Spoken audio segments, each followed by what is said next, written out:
All right, we'd like to welcome to the to Marked Out Wrestling via the U Record Studios Smart Line, the general manager of WhatCulture Pro Wrestling and the leader of the Pacitti Club, Mr. Adam Pacitti. Adam, welcome to Marked Out Wrestling Podcast, bud. Hello, thank you very much for having me. Yeah, we're big fans of yours. We watch you on WhatCulture, and I've been following your journey and your career through the times, through the years. Some of the guys, and just for the listeners' sake, we have a bit of a lag, being that we're talking across the pond, so please bear with us on that.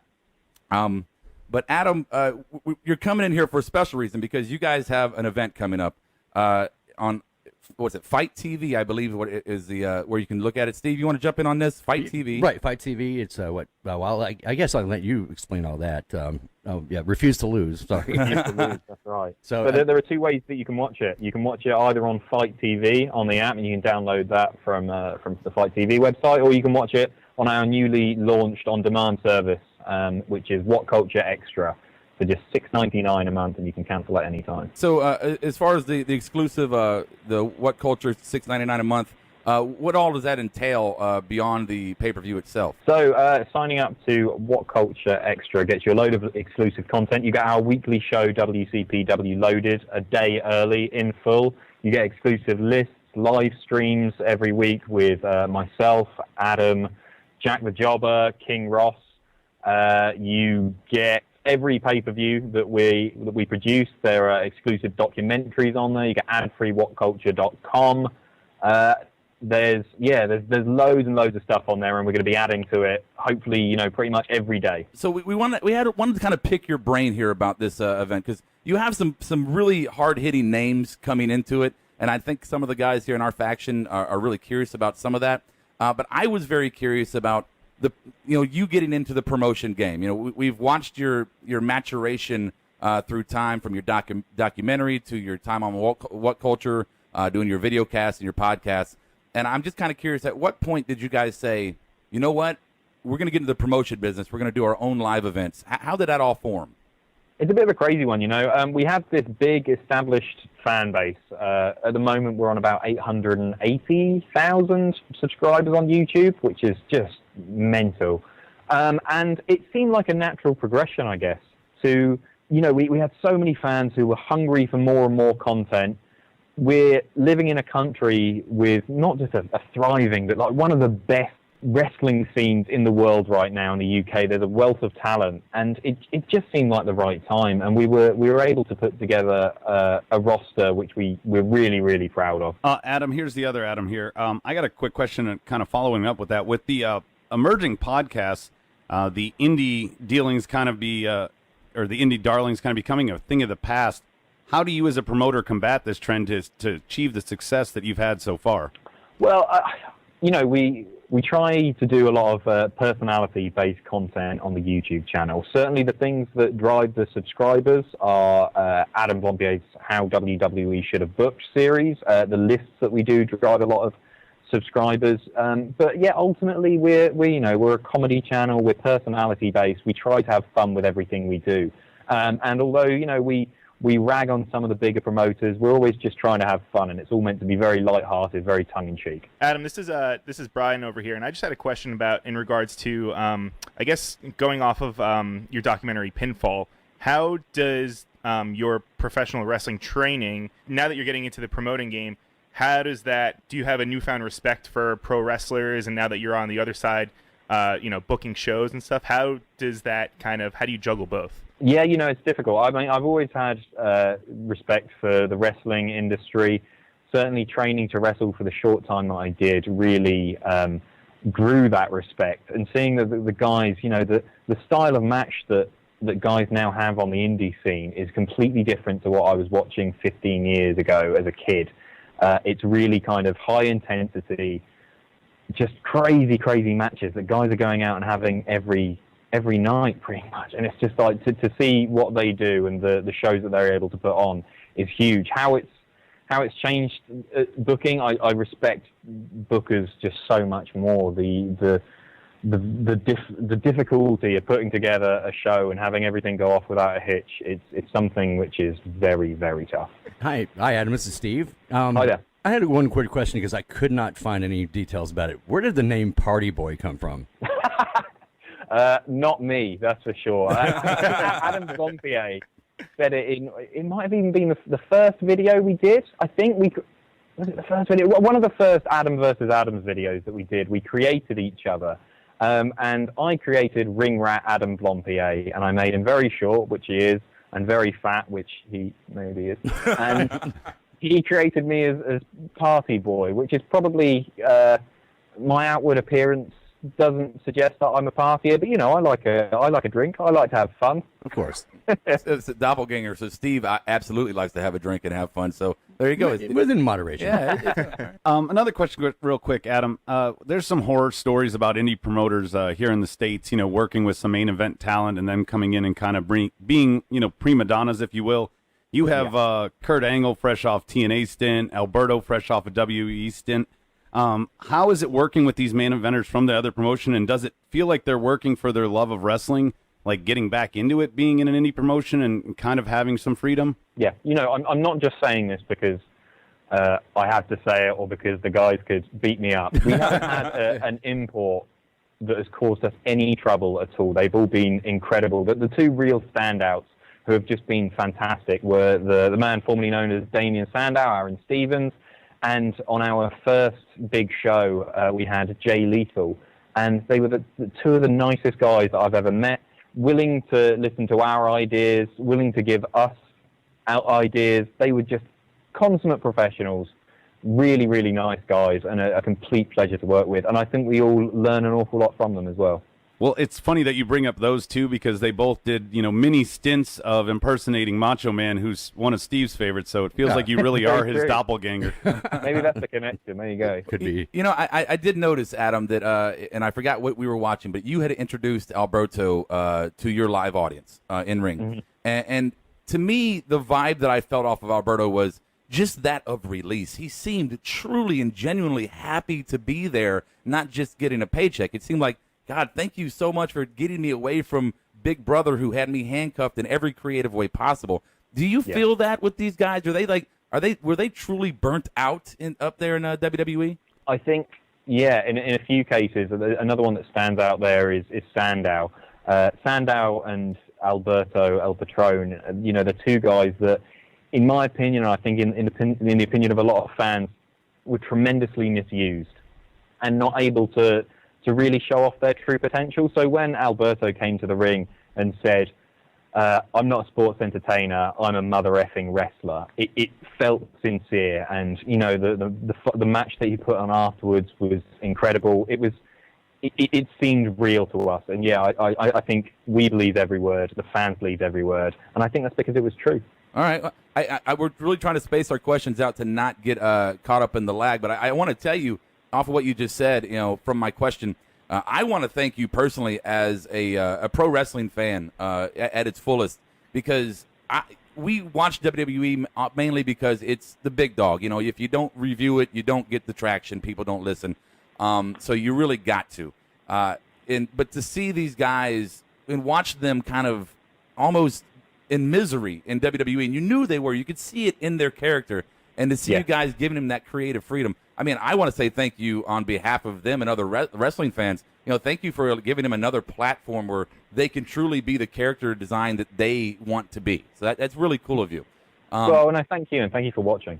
Yeah, no, I just wanted to build off of that. Just one of the other things, too, having Cody Rhodes being on that show, I mean, he kind of fits the mold as to one of the guys that, was in the WWE system and kind of wanted a little bit more outside of that, and I'm sure that you're just excited as we are to have him on one of your shows. I can't quite explain just how excited we all are. Refuse to Lose. He's going to square off against Doug Williams, who is, a British wrestling veteran, like one of the greatest. It's going to be a great match. He's also going to be at our loaded tapings the next night. And he's going to be down in Manchester for us. I can't explain how much of a pleasure it's been to deal with Cody. He's a guy who has helped us tremendously in promoting the events on social media and using his reach there. And yeah, just such a pleasure to deal with. He's a man. Speaking of being excited about something, I noticed on your card for Refuse to Lose, which again, by the way, is it's October the 6th, 2:30 p.m. Eastern time here in the States. Right. But you have an announce team that I think should receive an award, and we give a lot of criticism to the announce teams on WWE, where we got some really good ones, some really old kind of stale ones, but you got Jim Ross and Jim Cornette, and I don't know if you can find a better tandem of announcers. So can you just give us kind of an overview of what it's been like to work with those two gentlemen collectively? Both incredible. They've been doing their pre-production. They've been doing their research on our product. It certainly seems like it's more than a paycheck for those two guys. To get Jim Ross and Jim Cornette together for the first time, and I think over 15 years, is absolutely massive. They're being joined by WCPW's own Alex Shane. Who else could? Right. What better team could call the card? We're incredibly honored to have both of those guys on and joining us. So with those two guys, I know they have a rich history of being involved heavily in major creative through promotions throughout their careers. Are they doing Are they having a creative input on your product, or are they simply there for the announcing job? They're here to do announcing, but that isn't to say that creatively backstage, we'll certainly be listening to everything they say. They're two veterans. They are two people who know more about wrestling than almost anyone on the planet. Right.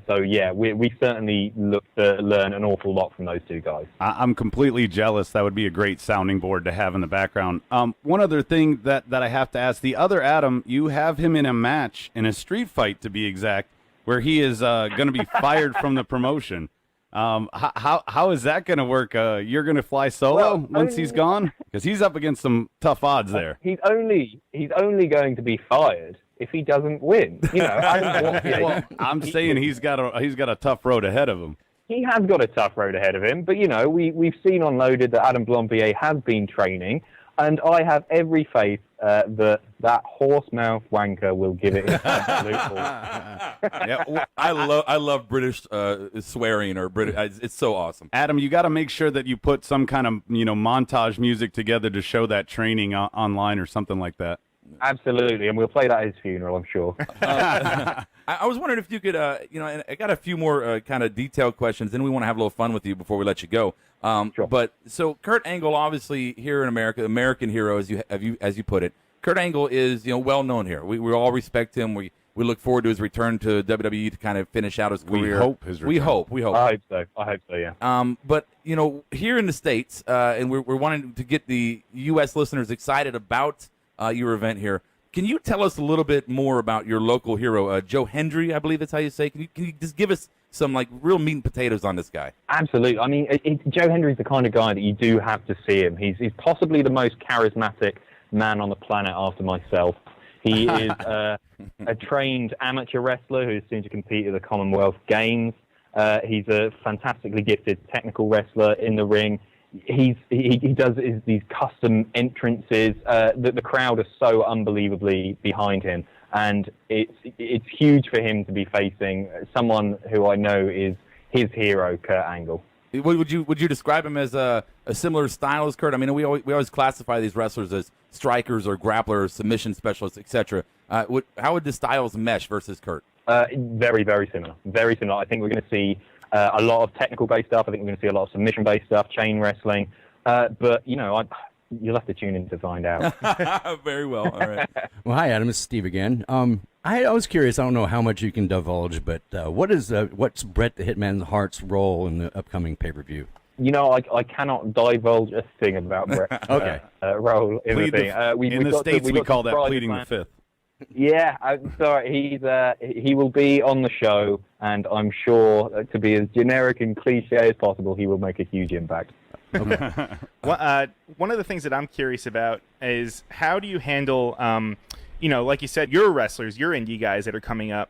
Obviously, you're going to be bringing in these bigger names, but how do you feel about these guys that want to go, that started with you, that want to go elsewhere? Because I know back when I was training, one of the trainers he just wanted us to stay, he wanted us to stay put, don't wrestle anywhere else. But obviously, looking back, that's obviously you want to get your name out there as best as possible. So how do you, obviously you want to promote your own guys, but how do you work with them? I think the great thing about WCPW is that we have been able to make stars out of guys who have been doing it for a long time. We're able to give them exposure that perhaps they wouldn't have been able to find elsewhere. And now we're hearing that fans are going to other UK indie shows to see guys like Joseph Connors, El Ligero, Joe Hendry, to a lesser extent Martin Kirby.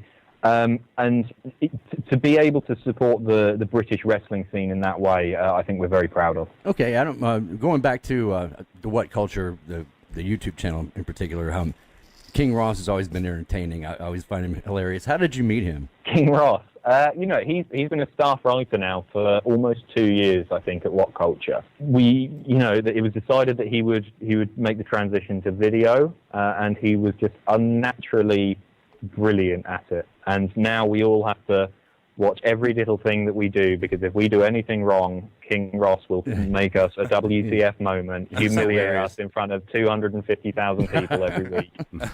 Love it. All right, Screw the guy. So I got one more question, and we want to have a little fun with you. And my question is about, and I started with how you guys got into the promoting game, what kind of brought you to the maturation to it. But now I'm kind of curious on the long run, on the end game. What is your goal? I know you do your local shows in Newcastle, which, by the way, I love the production. I think it's fabulous, and it fits that venue and that crowd. And I think UK fans are second to none. Oh, thank you. Yeah, no, they are. They're the most vocal, insane fans that you will ever experience. And I think that's got a lot to do with your football. I can't say soccer, but definitely. But I'm kind of curious. I know you guys do some stuff in London, I understand, and obviously Newcastle. But are you striving to be a heavy competition for WWE in the European market, or are you trying to stay kind of in this indie feel? What's your end game here? It's difficult to talk about an end game. I think our product is similar in a way to WWE, in which it's storyline based, it's narrative driven. I don't. Our goal is to continue to expand, to continue to give exposure to guys who absolutely deserve it, and hopefully continue to entertain fans. We would like to be not just all over the UK in the coming months and the coming years, but we'd like to be worldwide. If we could get WCPW visiting North America, Canada, wherever there is interest, we would love to go. We're probably, a fair way away from that, but that's our goal, certainly. Okay, well, I just... I say this just to kind of, suck on the teat, if I will. But if you need any help, just let us know what we can do. Oh, thank you. No, I might take you up on that. All right. Our British accents aren't great, but we can try. So here we want to do a couple fun things with you. Then we're going to let you go. The last thing is going to be kind of a surprise. I don't want to ruin it.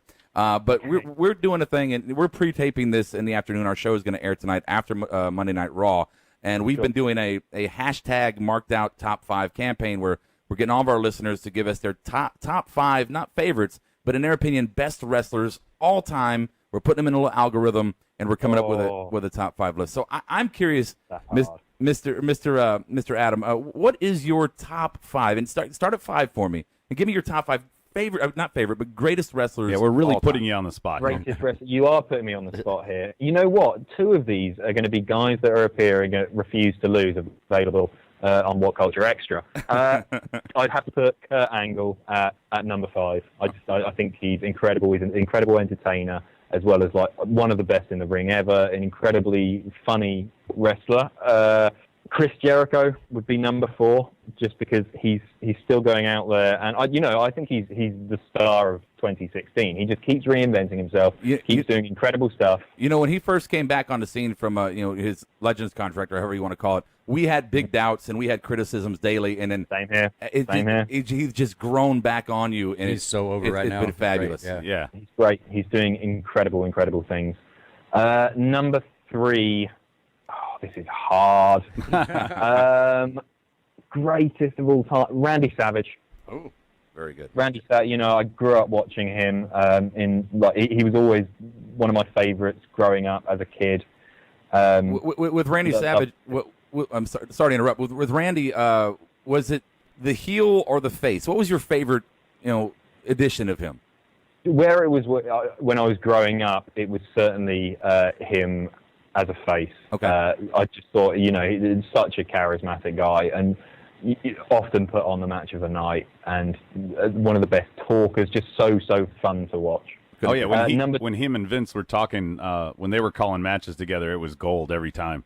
Incredible chemistry with Vince. Very, very truly missed is Randy Savage.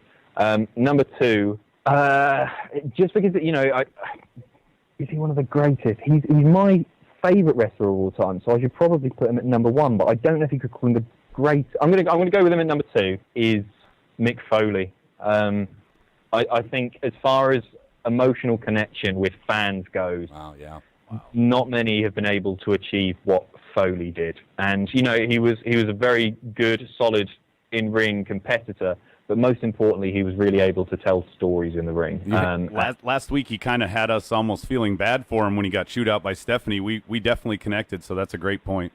Yeah, totally. I'm not the biggest fan of what they're doing with him at the moment, but when he does get in the ring, he can still cut a hell of a promo and make fans care about what's happening. That's what's really important. I've never had Foley broken down to me like that. Just an emotional character, and he connects. As I look back on it, I've always had just a deep emotion for any character he's ever played. Absolutely. Totally. And number 1 is on our show. Another guy I grew up watching, absolutely loved, and it's Bret Hart. He's just one of the best in the ring. He's incredible, isn't he? I cannot wait. I've never met the guy before, and to be able to work with him, have him on our show, is going to be a tremendous honor. Are you going to mark out with him? I'm not going to say I'm going to mark out. I'm going to internally mark out. Externally be as professional. Well, here's a thought, though. People always talk about meeting their heroes or somebody they admire greatly. Like, what do you think one of the first things you're going to want to ask him, just for your own personal desire? Was the Montreal Screwjob work? No, I'm not. I'm joking. Wow. Just open up with a bomb. Yeah, exactly. I'm sure he's really keen to talk about that. No, I don't know. I haven't even thought about this. Normally, because I've travelled up with a few of the guys we've had on our shows, some of the bigger names, and I try not to think about what I'm going to ask, because conversation so far has flowed very naturally. Right. So hopefully it'll be the same way. I think I'll just shake his hand and just I don't know. I really don't know. Fair enough. So we wanted to finish up the interview, and again, Adam, thank you so much. I know you've been doing the podcast. Really appreciate it. You've been doing the circuit. Thank you for having me. Yeah, and we know you've been doing the circuit for the last week. We've seen your late night tweets, a lot nicer than Trump's. Way nicer. But we've been seeing you've been busting your ass here lately, promoting this product, and we really appreciate you taking the time to jump on with us and our audience. And I think Steve had something fun he wanted to do to kind of finish out our time with you. So, Steve, I'm going to take it. Just one last thing. I know you guys have done, you do the Shag, Marry, Kill at the end of your shows. And I hope you haven't done this one already. But I thought it might be interesting pertaining to the WWE roster. So my Shag, Marry, Kill is actually the Shield. Roman Reigns, Dean Ambrose, and Seth Rollins. You know what? That is tough, actually. Right. Okay, I'm going to go. Kill Roman Reigns. Yes. Will crucify me if I do not kill Roman Reigns. I quite like the guy, actually, but he's no Dean Ambrose and he's no Seth. I am going to marry Seth Rollins because he's going to be doing it for ages. He's just the best right now. I've got Blompier in the background right now. He's sat working at his desk and he's making faces at me and being a complete tool, as he always did. I would marry Seth, and I would shag Dean Ambrose to get closer to Renee Young. There you go. Great answer. I wondered if you were going to go there, because that's why I would pick Dean, just to get closer to her. Well done, sir. Well done. Adams think alike. So thank you for having me. Cheers. Yeah. So real quick, Adam, I just want to say we really appreciate having you. Your event October the 6th is Refuse to Lose. Great card, which I'm sure we're going to cover over and over on our show. Just to reiterate to our fans, FITE TV, $14.99. Or sign up for WhatCulture Extra, WhatCulture.com Extra for just $6.99 a month with all the extra content. From WhatCulture, ladies and gentlemen, once again, Mr. Adam Pacitti. Pacitti. Why did I say Pacitti? I always fuck names up. You screwed it up at the